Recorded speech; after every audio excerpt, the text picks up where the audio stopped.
Good morning, everyone. My name is Armando Garcia, Director of Nuestra America Online Radio. In the program, I love Chicano bilingual music. And right now I have someone who is well known in the Texas or Tejano music. And she's related to one of the most famous singers of this type of music. And I was talking to her before doing the interview that I was working for a while in San Antonio, Texas. That's where you're from, right, Destiny? San Antonio, Texas. Yes, San sir. Antonio, Texas. Okay. San Antonio, Texas. And she's related. She's the niece of a famous singer who is no longer with us. Uh, Something happened to him. I don't want to mention it because everybody knows. Emilio, that was his name, right? Emilio Navaira. Emilio Navaira, yes, sir. Yeah, yeah. But let me tell you a little bit about Emilio. The last time I spoke to him, he brought to the Texas Institute for Culture and Arts, right? Yes. Yeah, he brought his boots or his hat. I don't remember exactly what he brought for placing on a display. That's the last time I spoke to him. Could be Wow. maybe it was in 2003, 2002, no, 2003 or 2005. I don't remember exactly what year was it. That's the last time I spoke to him. And also, I interviewed him during the Cowboy Breakfast in San Antonio. Oh, wow. Yeah, he sang, and also that was the last time until I knew about the accident. So let me tell the audience that your name is Destiny Navaira.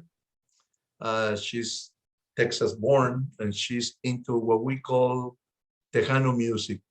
And when I was younger, used to call Tex-Mex music. And I remember there's a radio station in San Antonio. I don't remember the DJ, but it was kind of a funny listening all these introductions to the songs in English.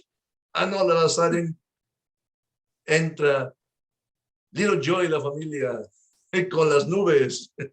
Kind of a funny hearing the introduction in English and all of a sudden Spanish.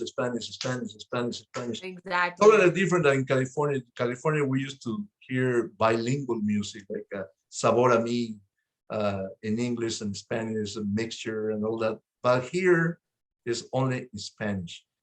Tell me, how did you start getting involved with this Tejano music? Well, I was born into the Navaira family. My uncle is Emilio. My father is his brother, Raulito Navaira, which is he's an accomplished songwriter, also a performer, a producer. So the music's been around me my whole life. I think the first time I ever sang, I was 4 years old.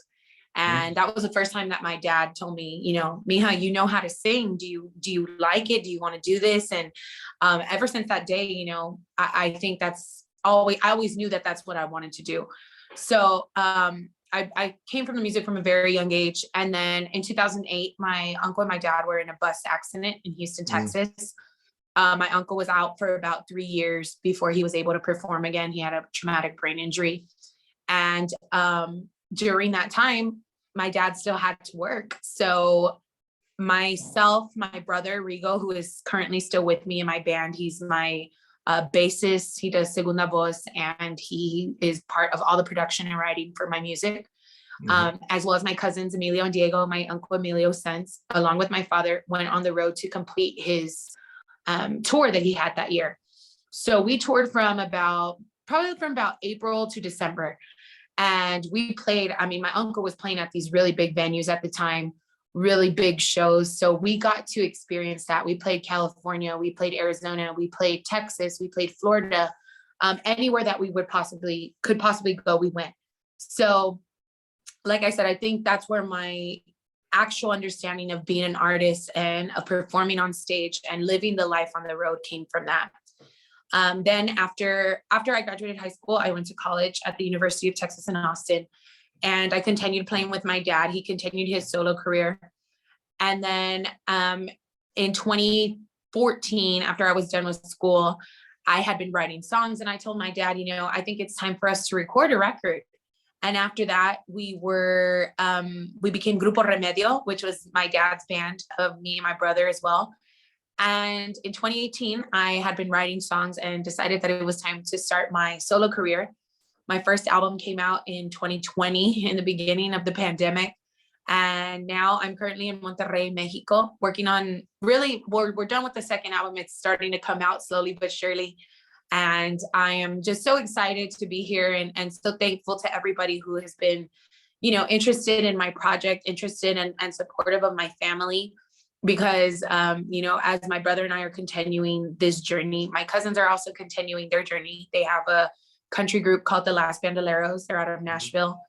And so, it's full circle to remember when we were kids playing with, guitar with the brooms and drums with my grandma's pots and pans, to now, have to be making records and to be making music videos is something very rewarding for me.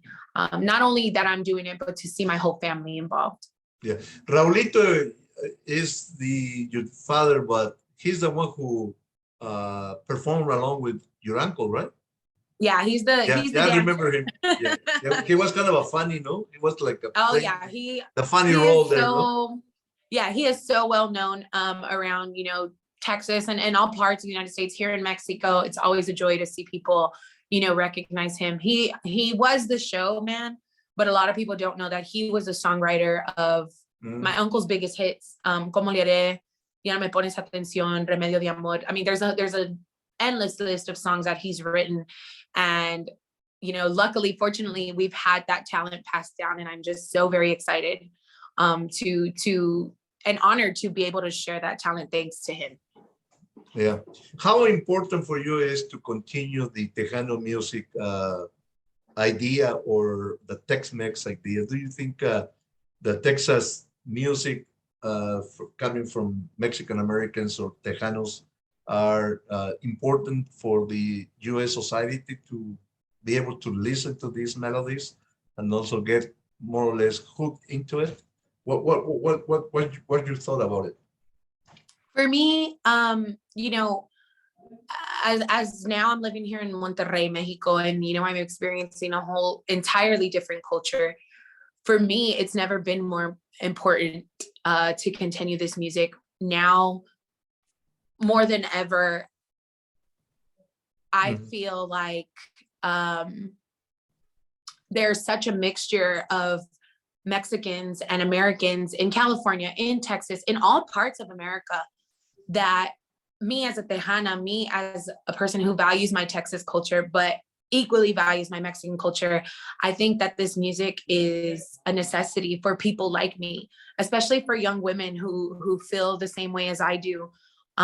Maybe I don't express myself the same way Rocio Durcar did because she's from another part, or maybe I don't express myself the way Mexican singers do. I do have a different when it comes to my lyrics, it's a different style when it comes to the way I interpret the song.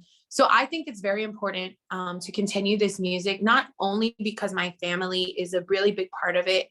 It's important to me personally, but I think as a culture, we sometimes lose ourselves. Me going to UT was the greatest example. I got there and I think I was one of the maybe 3 girls with brown hair and brown eyes on my floor. So I want to be that person who is mainstream, that person who looks the way I look and is in the world, is out in the big music world. That's my goal. So that, young people like me, who look like me, who grew up like me, can know that that's a possibility and that it won't seem so out of reach. So I think it's super important for us to continue this music, and it's a very special type of music. I mean, if you really think about it, Tejano music is something from one place and somehow has been reaching the world, since the 70s, 60s, 70s. Yeah. And so for me, it's very, very important. And I'm just super proud that I'm able to, be on the forefront of what to me is another revolution of this music. Yes.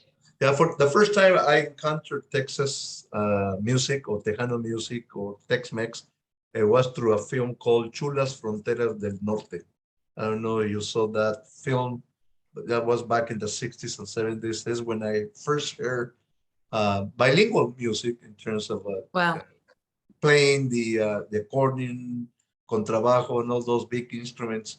Uh, uh, melodies sung totally in English or a mixture of Spanish and English. As you heard, Destiny. First of all, is your Destiny is your legal name or it is your artistic name? So Destiny is my real name, but it's a story that we have. When I was gonna be born, my dad had just written his song Mi Destino for my uncle, and it became a pretty big hit for them. So when I was born, he chose Destiny as my name. Oh, I see. That's a great name. Thank you. I have a granddaughter. Her name is Melodia. Oh, how they're pretty. calling her Melody. And then How when pretty. she sees a person who does not speak Spanish, what's your name? Melody. ¿Cómo te llamas? Melodia. Melodia. As you just heard, Destiny lives in Monterrey, Mexico, and she's involved with a company, Global Case. She Yes. announced recently a partnership with Destiny, who has been working on new music and her career out of Monterrey, Mexico since the late part of 2020. The partnership was born originally in 2021 and in 2022, this year, along with the CEO, Rafael Martinez, Destiny and her team hope to take the emerging singer-songwriter along with a new Tejano sound to the next level. What is the next level of Tejano music, Destiny? Well, my goal as a new Tejano artist, and it kind of all started, when I had the opportunity to come and promote my music here. My first single that I had as a solo artist came out in August of 2019. And, I promoted it in Texas. I sent it to every radio I could, but I wasn't getting the response I wanted. And when it comes to my music, when it comes to things that I'm trying to accomplish, I have no patience. So I talked to my manager, and, she said, I just told her, I think we need to try Mexico. I had been here a couple of times before with my father. I saw the response, to the Navaira name. And I just said, let's try it. So we started in 2019, the end of 2019, promoting here with my singles. They started playing them on the radio. And then when the pandemic hit, everything kind of came to a halt. I was doing interviews as much as I could, Zoom and things like that. But as far as me being here and playing, of course, everything kind of stopped. And then in August, I came back and recorded one of the songs on my album, but in a mariachi version. And at that moment, we had the opportunity to actually move here to Monterrey and be here, majority of our time.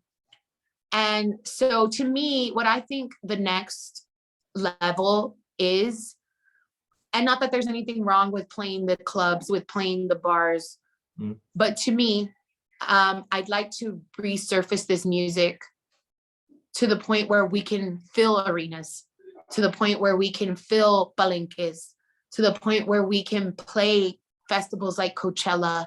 And there's no reason why we shouldn't be able to.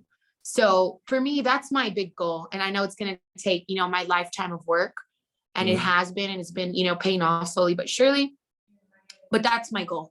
My sound is a definite mixture of Mexico and Texas, and not only Tejano music, but country, rock, pop.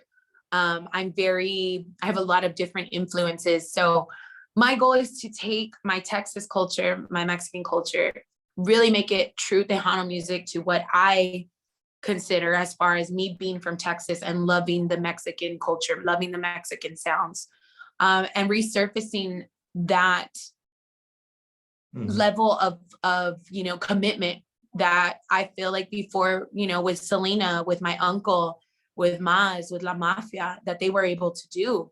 And I think, Tejano it had kind of gotten stuck. The death of Selena was a big thing for our genre. My uncle passed. Jimmy Gonzalez has passed. I mean, there has been vital key players who are not Freddie here. Fender as well, no? Freddie Fender. Yes. Yeah. Yes, who are not here anymore. And so I think it's time for a revolution. I think there's a lot of people trying to make different music that is like, the point is here and we're like right next to it, you know? So I'm trying to find that little space more that we need to get back to that point and hopefully, you know, be one of the first to do so and bring that whole genre back as a whole. So I've definitely think that my battle is not only just for me trying to make it, but for me, I'm trying to recreate and in somewhat save my genre that I love with all of my heart, because we deserve to be mainstream. You know, a lot of the times for me, I love Selena, I love, you know, everything that she did, but it's sad for me because she didn't get to experience what she is now. And you know, to me, that is something that just the stories I hear from her, from my dad, from my mom, who, you know, they were with her on the road and things like that, that I'm sure she would have loved to see. So for me, like I said, I think the next level is being able to do it again and refill those arenas, refill the palenques, refill the festivals with Tejano music. Mm-hmm. Before I ask you two more questions, how difficult or how heavy is for you to carry the last name Navaira during your performances, during your career? Is too heavy to carry or have that surname as Navaira when you go out and sing? So you think about your uncle, you think about your father, or how heavy is the weight for you to be a Navaira? Well, I think it definitely has its advantages and its disadvantages. You know, when they hear the name, it's a head turner. So one that gets, you know, that automatically gets me attention. But as far as, you know, performing and creating this new music that I'm creating, I definitely have to hit a standard. I definitely have expectations, not only from my father, not only from, you know, my family, but also from the fans.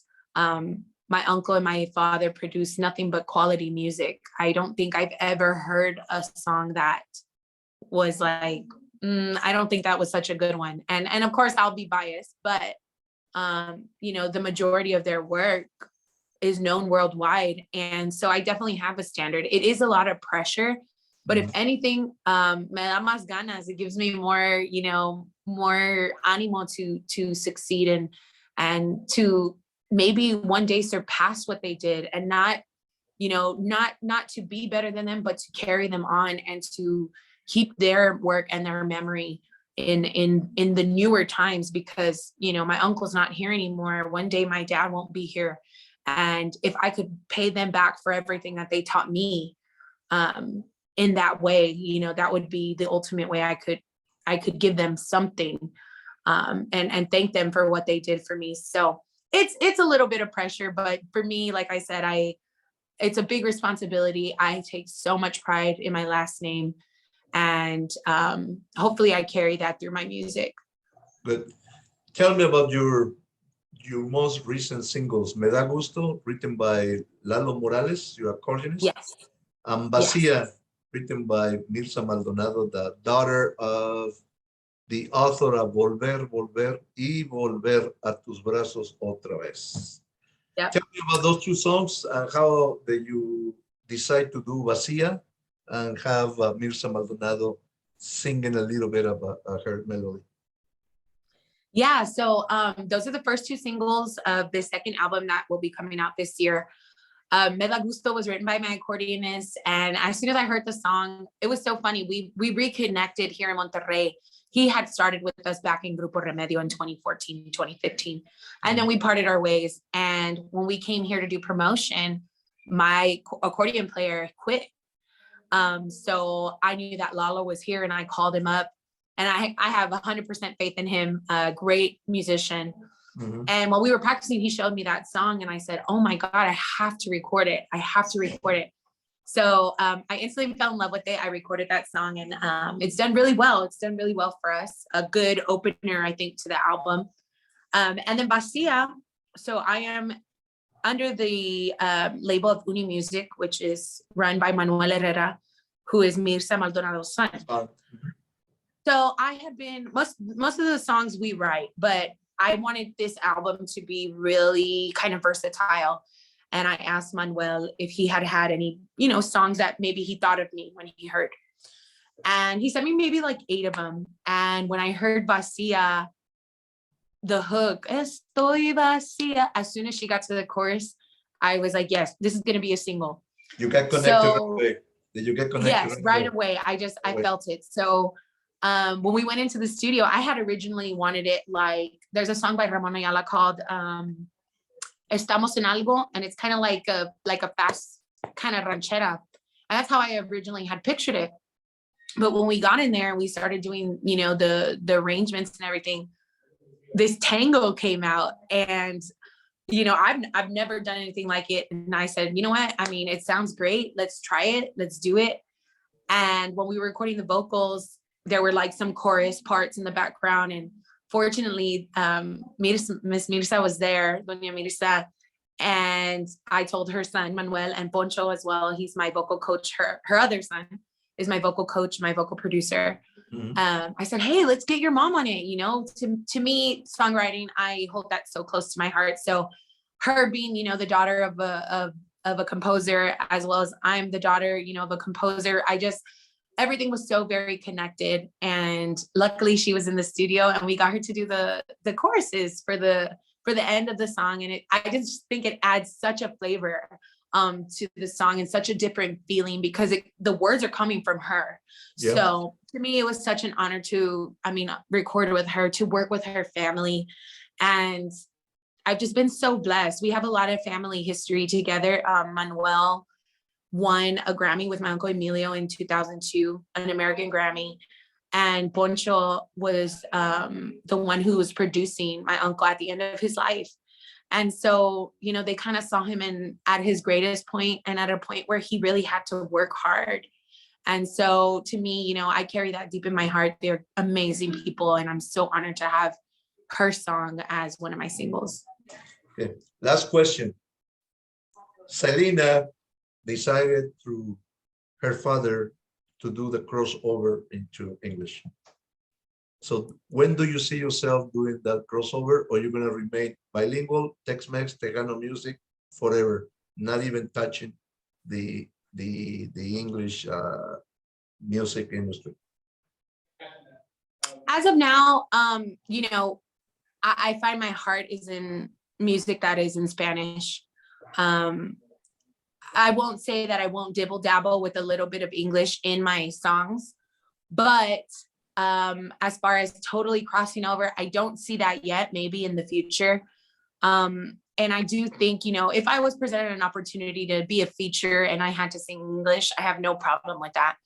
But I think, as far as destiny goes, I'd like to establish myself in the Mexican, genre. And also there's no reason, I don't think, why my music in Spanish can't be, especially now, right there with the English music. If we do have some English songs, I think that'll be cool. But I think that Spanish music, Tejano music, the way I write, I'm able to express myself better, which is funny because I really don't speak it that well, but I'm able to express myself much more in Spanish. I guess just because it's such a romantic language, you can say things very differently.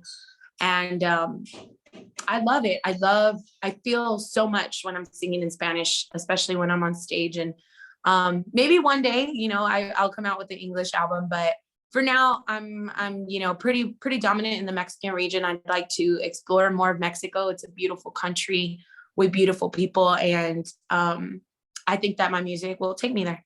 Maybe Raulito will change your mind, saying, hija, crossover. He's not the boss anymore. He's not the boss. Okay. You're old enough now to be your own, to make your own decisions. Yes, sir. Have you ever shared the stage with Little Joe or Flaco Jimenez or one of those big names? Have you ever started one of the shows, or have you shared it? So we have had the opportunity and the honor to perform with Little Joe many times. I actually call him Uncle Joe because Uncle Joe. After my uncle wrecked, he really helped my dad and you know, took him on tour. And we'll never forget that. He is such a kind-hearted soul and just such a great person, a great human being. So we've definitely had the honor to share the stage with Little Joe, as well as Mr. Flaco Jimenez. We go to the same taqueria in the morning in San Antonio. So sometimes I'll pay for his tacos and sometimes he'll pay for mine. Well, next So time I'll take you to eat at the Mi Tierra. yes, there you go. We got to go to Mi Tierra. Oh yeah. Yeah, so we've had the opportunity.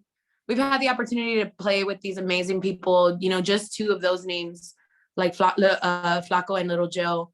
I mean, I'm so very grateful again, you know, that's part of the advantage of how I grew up and who my family is that I've gotten to meet amazing people, amazing artists, and they all love my uncle and my dad. And that is just so heartwarming for me to see. And you know, now that we're here, here in Monterrey, the first time we came to Monterrey, my dad said, you know, prepare yourself. I'm like Elvis there. And I was like, whatever, Dad, like you're lying. And we came to the hotel, and as soon as we opened the doors, I mean, people rushed to him. And to see that, you know, it makes me feel good that I'm able to pay the fans here in Mexico and in Texas back with the continuation of La Música Navaira, the music that comes from, you know, from my blood. And I just think it's so cool, and that, you know, and that I have these opportunities and that I have met these people and that I can take my experiences with them and use that for my career. That's great. You have a message for all those Tejano youngers who are trying to get into the Tejano music. What's your advice to all the Chicanitos and Chicanitas who wants to do this kind of music? I think my advice is to be yourself when you're making your music.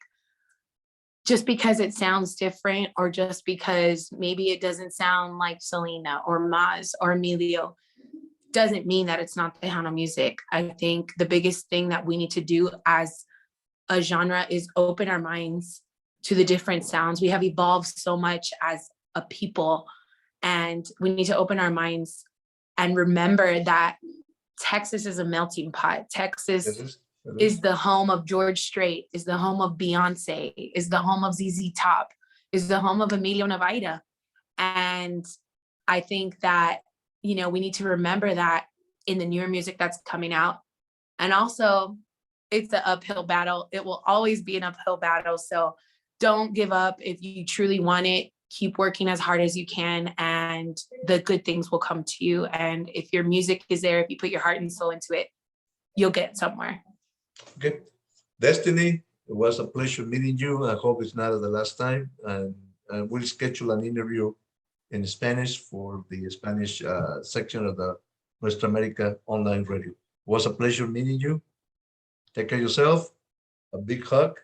Abrazos. Thank you. Abrazos y muchas gracias. Take care of yourself. Bye-bye. You too. Say hi to daddy.